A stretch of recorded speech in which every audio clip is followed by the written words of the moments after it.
السلام علیکم. میں خوش آمدید کہتی ہوں اپنے تمام سامعین کو جو اس وقت میرے ہمراہ ہیں اور مجھے سن رہے ہیں. میرا نام حفظہ ہے اور میرا تعلق پنجاب سے ہے. میں آپ سب کو اپنے نئے یوٹیوب چینل پر خوش آمدید کہتی ہوں جس کا نام ہے ان کہی کہانیاں. اس چینل پر جو کہانیاں آپ سننے والے ہیں میرا وعدہ ہے وہ نہ تو آپ نے پہلے کہیں سنی ہوں گی نہ کہیں پڑھی ہوں گی. یہ کہانیاں بالکل ویسے ہیں جیسے میری اور آپ کی دوستی، نئی، پاکیزہ اور منفرد. چلیں تو آغاز کرتے ہیں اپنی اس لازوال دوستی کا اور بڑھتے ہیں اپنی پہلی کہانی کی طرف جس کا نام ہے پرستش.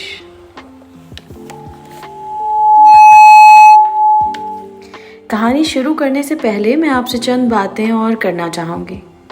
کہانی کہنا اور کہانی کو کہے گئے انداز میں پڑھنا ایک آرٹ ہے.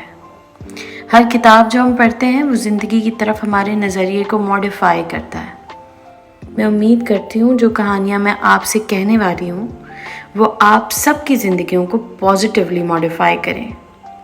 تو اب بغیر وقت ضائع کیے بڑھتے ہیں کہانی کی جانب، پرستش کی جانب. محبت کا ہر روپ منفرد اور باقی روپوں سے جدا اور مختلف ہے. ہر روپ اپنی مخصوص خوبصورتی رکھتا ہے، مگر محبت کا چاہے کوئی بھی روپ کیوں نہ ہو، محبت کبھی شدت اور جنون سے عاری نہیں ہوتی.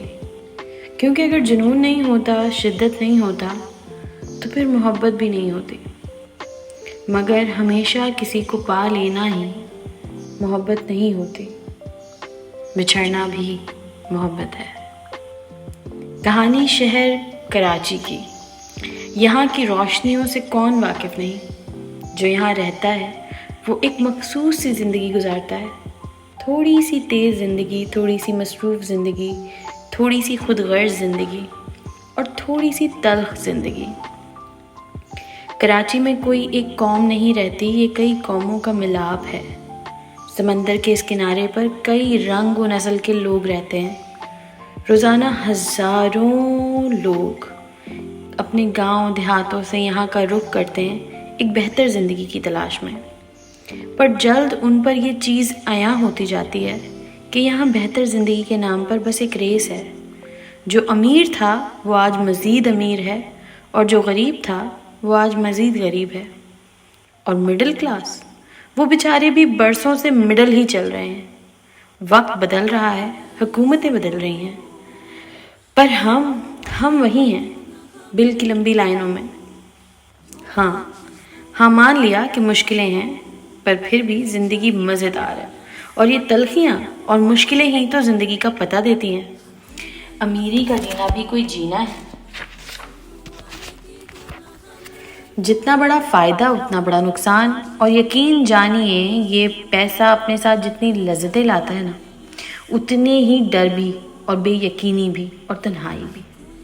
خیر جو بھی ہو، میرے اس کھٹے میٹھے شہر کا سب سے مقبول اور آزمودہ مشغلہ ہے محبت. یہاں قدم قدم پر آپ کو محبت کے کئی رنگ نظر آئیں گے، خاص کر کے ہر ہفتہ اتوار گستاخی معاف پر بیچ سچ ہے. بابا ایک قوم کے مزار کا رش ہی دیکھ لیجئے، بھلا کون سلام کرتا ہے انہیں. خیر میں جانتی ہوں آپ سوچ رہے ہوں گے کہ یہ کہانی ہے یا تنقید، پر سچ میں جیسا بھی ہو کراچی اور اس کے لوگ سارے پاکستان میں اپنی شناخت آپ رکھتے ہیں، کھٹی میٹھی شناخت. محبت کی یہ کہانی بھی میرے اسی شہر کی ہے. یہ کہانی شروع ہوئی کراچی کی ایک بڑی ہی نامور یونیورسٹی سے، اور یہ کہانی تھی فراج اور حنا کی. ویسے تو کالج اور یونیورسٹی تدریسی مقام تصور کیے جاتے ہیں، پر کیا برائی ہے اگر وہ تعلیم کے ساتھ ساتھ دلوں کو بھی جوڑنے میں اپنا فرض ادا کر رہے ہوں تو. حنا احمد یاسر احمد کی سب سے بڑی بیٹی. حنا کی ماں نگین اور اس کا چھوٹا بیٹا علی. حنا کے گھر میں بس یہی لوگ تھے. یاسر حنا کو اپنی جان سے بھی زیادہ عزیز رکھتا تھا اور نگین بھی، پر ایسا نہیں تھا کہ وہ علی کو کم چاہتے تھے. یاسر اور نگین اپنے دونوں بچوں سے بے حد محبت کرتے تھے. حنا اپنا ICOM کر کے فارغ ہو چکی تھی، جو کہ اس نے ایک بڑے گورنمنٹ کالج سے کیا تھا۔ ہنا ایک نہایت ہی خوش مزاج اور پیاری لڑکی تھی، جیسے عموماً لڑکیاں ہوتی ہیں۔ اس میں دنیا سے الگ کوئی خوبی نہیں تھی۔ ہاں، ایک خامی ضرور تھی، وہ دنیا کی تیز رفتاری سے قدم نہیں ملا پاتی تھی، اور یہ شاید اس لیے تھا کیونکہ یاسر اور نگین نے کبھی کوئی سختی ہنا پر پڑنے ہی نہیں دی۔ ہنا چھوٹی چھوٹی بات پر سہم جاتی اور چھوٹی چھوٹی بات پر خوش ہو جاتی۔ کہانی کا آغاز کچھ یوں ہوا کہ ایک صبح یاسر نے ناشتے کی ٹیبل پر ہنا کو آواز لگائی، ہنا بیٹا جلدی کرو، تمہیں چھوڑ کر میں نے دفتر بھی پہنچنا ہے۔ یاسر ہنا کا انتظار کر رہا تھا۔ دراصل وہ ہنا کی یونیورسٹی کا پہلا دن تھا۔ ہنا بے حد گھبرائی ہوئی تھی۔ لڑکیوں میں پڑھنے کے بعد کافی سالوں بعد اسے لڑکوں کو فیس کرنے میں گھبراہٹ محسوس ہو رہی تھی۔ ہنا تیار ہو کر ناشتے کی ٹیبل پر آ گئی اور گھر والوں کے ساتھ ناشتہ کر کے یاسر کی گاڑی میں یونیورسٹی کے لیے روانہ ہوئی۔ یاسر پورا راستہ ہنا کو باپ ہونے کے ناطے حوصلہ دیتا رہا۔ یونیورسٹی پہنچ کر یاسر نے ہنا کو 200 روپے دیے تاکہ وہ کینٹین سے کچھ کھا لے، پر ہنا تو ویسے ہی کھا رہی تھی۔ خوف۔ خیر، یاسر کے سامنے ہنا مسکراتے ہوئے یونیورسٹی کے اندر چلی گئی، پر حقیقت میں وہ اندر سے کسی چھوٹے سے بچے کی طرح ڈری ہوئی تھی۔ ہنا کے لیے اس زندگی کا آغاز ہونے والا تھا جہاں وہی سب کچھ ہو جانے والی تھی۔ وہ طوفان آنے والا تھا جس کا وہ تصور بھی نہیں کر سکتی تھی، جس کے بارے میں اس نے سوچا بھی نہیں تھا۔ محبت کا طوفان، اور کچھ بڑا ہونے سے پہلے گھبراہٹ تھی۔ بس فرق یہ تھا کہ ہر کسی کی طرح ہنا بھی اپنی قسمت کے فیصلے سے انجان تھی۔ پیدل یونیورسٹی کے اندر چلتے ہوئے ہنا کے پاس سے 4-5 لڑکے یونیورسٹی پارکنگ میں جاتی ہوئی ایک کالی خوبصورت چمچماتی ہوئی گاڑی کے پیچھے بھاگے۔ ہنا یونیورسٹی کے اندر ہر چیز کو حیرانی سے آنکھیں پھاڑ پھاڑ کر دیکھ رہی تھی۔ اسے محسوس ہو رہا تھا جیسے سب کی نظریں اسی پر تھیں اور جیسے وہ بری لگ رہی ہو، مگر جلد ہی ہنا کو اسی کے جیسی ایک کھوئی ہوئی نیو ایڈمیشن مل گئی جس سے ہنا کو اپنی کلاس کے بارے میں پتہ چلا، اور وہ لڑکی ہنا کی دوست بن گئی۔ اس کا نام علیشا تھا، اور یوں ایک سے بھلے دو ہو گئے، اور ہنا کے ڈر اور وحشت میں کچھ کمی آئی۔ اور وہاں دوسری جانب یونیورسٹی کی پارکنگ میں اس کالی گاڑی میں سے اترا ایک بگڑا ہوا امیر زادہ، فراج علی شاہ، شہر کے نامور بزنس مین فاخر علی شاہ کا ایک لوتا بیٹا۔ فراج کے پاس دولت اور آسائشوں کی کوئی کمی نہیں تھی۔ وہ اپنی ڈیفنس کی عالی شان کوٹھی میں اکیلا رہتا تھا، اور شاید یہی اس کی زندگی کی سب سے بڑی محرومی تھی۔ فراج کی ماں بچپن میں ہی فراج کو ہمیشہ کے لیے چھوڑ کر اس دنیا سے جا چکی تھی۔ اس وقت فراج کی عمر صرف 6 سال تھی۔ شروع میں تو فاخر نے فراج کو وقت دینے کی کوشش کی، مگر پھر آہستہ کوشش ماند پڑنے لگی، اور پھر فاخر اور فراج کے درمیان ایک فاصلہ قائم ہو گیا۔ فاخر کام کے سلسلے میں باہر ہی سیٹل ہو گیا، اور جب اس نے چاہا کہ فراج اس کے ساتھ رہے، فراج کو اکیلے رہنے کی عادت ہو چکی تھی۔ ایسا نہیں تھا کہ فاخر اپنے اکلوتے بیٹے سے پیار نہیں کرتا تھا۔ دور رہ کر بھی فاخر نے فراج کی ہر ضرورت، خواہ وہ غلط ہو یا صحیح، جائز ہو یا ناجائز، پوری کی، صرف اس لیے کہ کبھی وہ خود کو تنہا یا اکیلا نہ سمجھے۔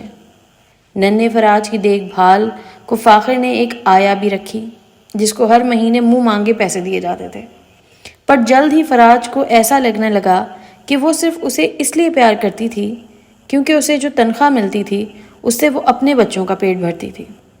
فراج نے جلد ہی اسے بھی فارغ کر دیا اور اس کی تنخواہ ڈبل کر کے اس کا مہینہ باندھ دیا، تاکہ پھر کسی بچے سے اسے مجبوری اور دکھاوے کا پیار نہ کرنا پڑے۔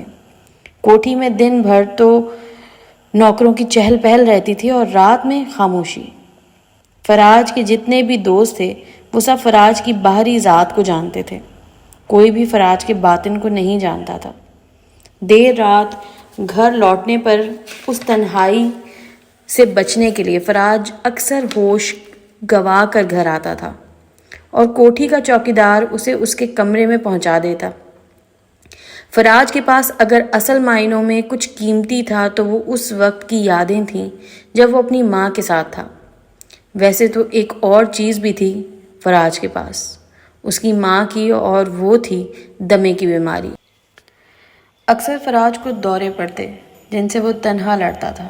وہ اپنے پمپ کو اپنی محبوبہ کہا کرتا تھا. یونیورسٹی میں فراج کو تقریباً سبھی جانتے تھے، نہ صرف اسٹوڈنٹس بلکہ ٹیچرز بھی. اور ایسا اس لیے نہیں تھا کہ وہ پڑھائی میں بہت اچھا تھا، بلکہ یہ صرف اس لیے تھا کیونکہ وہ یونیورسٹی کا سب سے بگڑا ہوا اسٹوڈنٹ تھا. اور یونیورسٹی میں ایسا کوئی بھی نہیں تھا، کسی میں اتنی ہمت نہیں تھی کہ کوئی اسے کچھ کہہ سکے. اسٹوڈنٹس کی ریگنگ تو بہت ہی آسان بات تھی، فراج تو پرنسپل کو بھی نہیں بخشتا تھا. فراج کے دوستوں میں ایک دلاور تھا اور ایک تھی مونا. مونا دوست کم اور فراج کی دیوانی زیادہ تھی.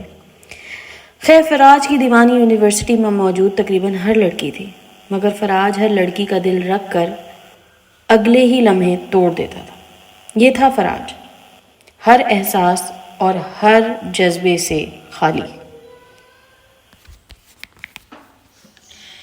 تھرڈ ایئر کے ایڈمیشن کا وہ پہلا دن تھا اور یونیورسٹی درجنوں نئے ایڈمیشن اسٹوڈنٹ سے بھری ہوئی تھی، اور ظاہر سی بات تھی کہ ان میں سے ہر کوئی ریگنگ کا نشانہ بننے والا تھا. فراج یونیورسٹی بھی رات کے ہلکے نشے میں آیا تھا. دلاور اور اس کے چیلے، چیلے جو فراج کے ایک اشارے پر کام کرتے تھے، ایک درخت کے سائے میں کھڑے ہو گئے اور نیو ایڈمیشن لڑکوں کی پکڑ کر ریگنگ کرنے لگے. اور دوسری جانب مونا طرح طرح سے لڑکیوں کو تنگ کر رہی تھی. جس جگہ پر کھڑے فراج، دلاور اور مونا کچھ فاصلے پر نئے آنے والے معصوم لڑکے لڑکیوں کا مذاق بنا رہے تھے، بدقسمتی سے علیشا کے ساتھ پہلے سے گھبرائی ہوئی ہنا بھی آ گئی. مونا نے دور سے آتے ہوئے ان دونوں کو دیکھ لیا اور پھر مونا نے ایک اور گھٹیا چال چلی اور ایک لڑکے کو فراج کے پاس سے بلا کر لو لیٹر دیا اور کہا کہ وہ علیشا یا ہنا میں سے کسی سے ٹکرا جائے اور پھر شور مچائے کہ اس لڑکی نے جان بوجھ کر اسے دھکا مارا تاکہ وہ لو لیٹر دے سکے. اور پھر وہی ہوا جو قسمت میں لکھا ہوا تھا. وہ لڑکا جا کر ہنا سے ٹکرایا اور پھر شور مچانے لگا. سارے اسٹوڈنٹس جھمگٹا لگا کر تماشا دیکھنے لگے اور پھر مونا نے بھی بڑے تیز چپتے ہوئے لہجے میں ہنا کو باتیں سنانی شروع کی. ہاں بھائی، شرم غیرت ہے کہ نہیں؟ اتنی آگ لگی ہوئی ہے کہ پہلے دن ہی تم نے خط دے دیا لڑکے کو. پہلا دن ہے، کچھ تو خیال کر لیتی بیوی. مونا کے الزام سن کر اس سے زیادہ ہنا کچھ نہ کہہ پائی. میں نے کچھ نہیں کیا، یہ کہہ کر ہنا رو پڑی. مگر مونا خاموش نہ ہوئی. وہ سرعام ہنا کی عزت پر وار کیے جا رہی تھی اور لڑکیاں پلو میں منہ دے دے کر ہنسے چلے جا رہی تھیں. لڑکے پیچھے سے نہ جانے کیا کیا کمنٹ پاس کر رہے تھے. فراج اور دلاور دور کھڑے یہ سارا منظر دیکھ رہے تھے. دلاور کی ہنسی ہی نہیں رک رہی تھی اور دوسری جانب ہنا پھوٹ پھوٹ کر رو رہی تھی. وہ جیسے ہی جانے کی کوشش کرتی، مونا اسے پھر کھینچ کر ذلیل کرتی. اور نہ جانے اچانک ایسا کیا ہوا کہ دلاور کے پاس سے فراج نکل کر اس جھمگھٹے میں گھس گیا. نہیں، آپ غلط سمجھ رہے ہیں. وہ ہنا کو بچانے نہیں آیا تھا، بلکہ روتی ہوئی نظریں نیچے کیے ہنا کو دیکھ کر فراج نے غصے میں چیخنا شروع کر دیا اور ہنا کے ہاتھ میں موجود کتابیں سڑک پر پھینک دیں. اور پھر فراج نے ہنا کو ذلیل کرنا شروع کیا.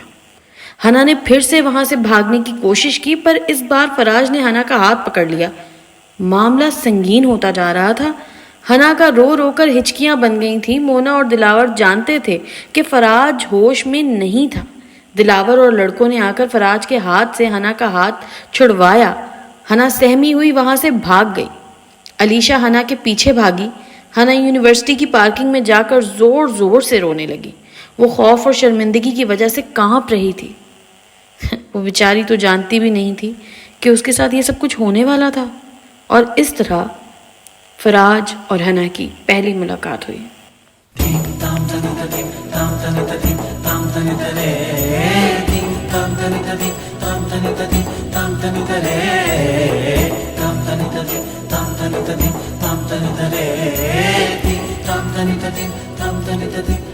تمہارے ہیں کہو ایک دن، تمہارے ہیں کہو ایک دن کہ جو کچھ بھی ہمارے آج کی کہانی کا پہلا ایپیسوڈ یہیں پر اختتام پذیر ہوا جاتا ہے.